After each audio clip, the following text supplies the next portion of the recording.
আমি বিদেশে 1 বছরের বেশি করি না ভাই, 3 বছর বাড়ি যেতে পারি না ভাই।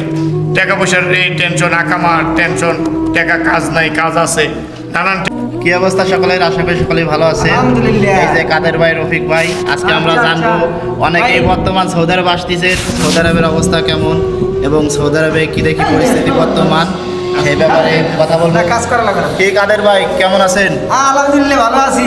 তা ভাই সৌদির ব্যাপারে কিছু কথা বলেন, অনেকে কিছু বর্তমান সৌদি আরব আসতেছে, হ্যাঁ। ব্রাদার, হ্যাঁ। সেই ব্যাপারে যদি কিছু কথা বলতেন। সৌদি আরব আসলে কি দেখি সুযোগ সুবিধা পাবে এবং কি দেখি অসুবিধার মধ্যে পড়তে পারে? না অসুবিধা না, সৌদি আরব যা না আইছে ফিরিয়ে আয় টিকিট কেটে বুঝলেন। আর আমি যে আইছি, আমি যে যাওয়ার লাগে আমি যে যাইতে মানে সৌদি আরবে করছি। কাম কাজের বর্তমান অবস্থা কি? কাম ফুরুসুর বালি সব বোঝাই।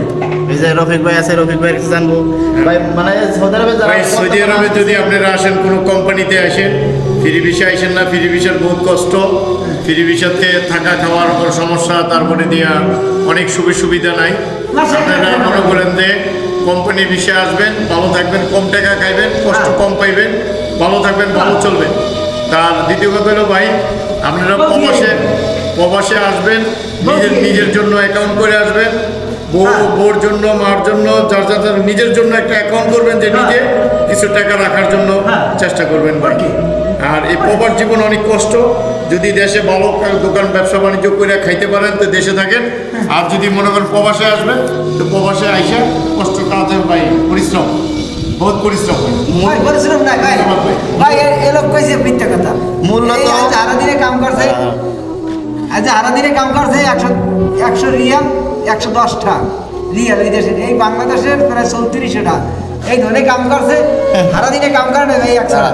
মূলত সৌদি আরব যারা আসবেন, অবশ্যই যদি আসেন তাহলে কাজ বাজ জানতে হবে, পরিশ্রম করতে হবে, তাহলে সৌদি আরব আসবেন। আর যদি না জানেন তাহলে এসে কোনো ফায়দা নাই বা লাভ নাই, তাহলে বেকার থাকবেন।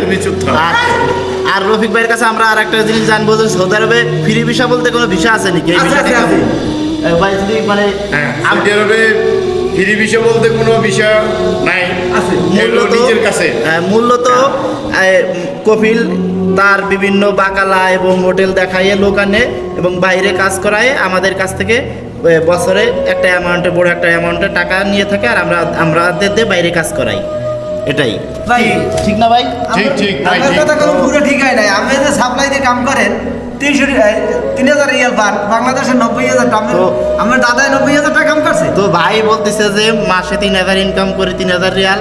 এখন এর ভিতরে একটা যুক্তি আছে, সেটা হলো যে আজকে আমার কাজ আছে, কালকে যদি আমার না থাকে, আমার দেশ থেকে টাকা এনে তো আমার এখানে চলতে হবে, দেশের থেকে টাকা এনে আমার কপিলকে টাকা দিতে হবে। তো এটা একটা সবসময় প্যারার ভিতরে থাকতে হবে। আর যদি অবৈধ হয়ে যান তাহলে তো আরো সমস্যা। ভাই ওনার তো কাজ হাত পা না থাকলে ভাই আপনারা মহাশাসা আইয়েন, বড় মহাশাসা মিয়া 3000 4000 রিয়াল কামাই করতে পারবেন। আর বললে কি বলতে কিন্তু দোয়া লই একটু বরিশালের লোকজন মহাশাসা আসবেন, ছোট মহাশাসা আসবেন, কপিল থাকবো, মাসে মাসে আকামা করতে পারবেন, আকামার টেনশন নাই। আর মনে করেন বড় মহাশাসা আসলে আপনার মাসে 10,000 12,000 রিয়াল দিয়ে আপনি আকামা করতে পারবেন না ভাই। আপনারা 4 জনের মহাশাসা আসবেন, আর ফ্রি ভিসা আসলে কাজ জানা থাকতে হবে, পরিশ্রম করতে হবে, এবং পরিশ্রম করলে এমন আপনি ফায়দা পাইবেন। আর আমি সাজেস্ট করি যে আপনারা ফ্রি ভিসায় না এসে কোম্পানির ভিসা আসবেন, যাতে বেতন কম হোক, শান্তিতে থাকতে পারবেন, পরিবার টেনশন থাকবে না, নিজে ভালো থাকবে। আচ্ছা ভাই অনেক কথা কইছি, আর একটা কথা শোনেন গুরুত্বপূর্ণ। 3টে ট্রেনিং বাংলাদেশে শিখে আসবেন। একটা হইলে মেশিনের কাজ, একটা হইলে জিপসনের কাজ, আর একটা হইলে কারেন্টের কাজ। এই 3টে কাজ শিখে আসবেন, ফ্রি বিষয়ে আসেন আর কোম্পানির বিষয়ে আসেন। আর যদি আপনি হুদা আসেন তাহলে আপনি মনে করবেন যে নিজের গলায় নিজে দড়ি দিয়েছেন। এই বাইরের পরিস্থিতি হইলে কাজ জানা লাগবে, তার কাজ আছে।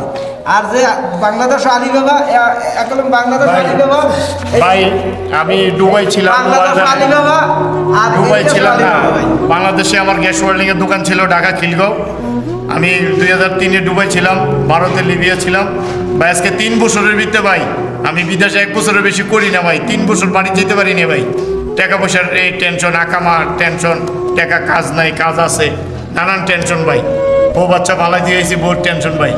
আর যে বিদেশ করছি ভাই, এতদিন বিদেশ করিনি। এই মানে টিকিটের টাকা, কপিলের টাকা, এই যে কোরবানের পরে, রোজার পরে বাড়িতে যাবো, তারপর আবার রোজার পরে আইসি আকামা ভাই, মানে নানান টেনশন। এই জন্য টেনশন থাকবো না। আপনারা কোম্পানির বিষয়ে আসলে আপনারা ভালো থাকতে পারবেন। বছরে 2 বছর পর দেশে যাইতে পারবেন, কোম্পানি ছুটি মানে টিকিট সহ সকল কিছু বহন করবে, কিন্তু ফ্রি ভিসা যারা আমরা আছি আমাদের নিজেদের খরচে দেশে যাইতে হয়, সব কিছু নিজেদেরই খরচ, থাকা খাওয়া সহ আর এভরিথিং সব কিছুই। আর কোম্পানি সুযোগ সুবিধা সব কিছুই কোম্পানি দেখবে। আপনার মাস গেলে কিছু কম স্যালারি পাবেন, তারপরেও আলহামদুলিল্লাহ ভালো থাকবেন, কাজ থাকবে। তো যারা আসবেন অবশ্যই কোম্পানিতে আসবেন। ফ্রি ভিসা বলতে কোনো ভিসা নাই, এটা একটা ভাওতাবাজি এবং এটা মানে আপনাকে বিপদে ফেলাই দেওয়ার মতো একটা অবস্থার পড়ে যাবেন। তো সকলে ভালো থাকবেন, সুস্থ থাকবেন, সকল প্রবাসীদের জন্য দোয়া করবেন। সাপ্লাই বিষয় আইবেন না, সাপ্লাই বিষয় আইবেন না। কোম্পানি সাপ্লাই করলো, সাপ্লাই বিষয় আইবেন না। কন্ট্যাক্ট দেখবেন, কাগজ দেখবেন, চুক্তি দেখে আসবেন। সাপ্লাই বিষয় আসবেন, আপনি খুবই ভরবেন, এটাও জানিয়ে রাখেন। এই যে দুইজন লোক, এরা মানে কোম্পানি বলতে পুরো ভাঙ্গাই খায় নাই। এই পরামর্শ- এরা এরা ওই সৌদির লেগে টুকানে করে লাইন মিল করে লেগেছে।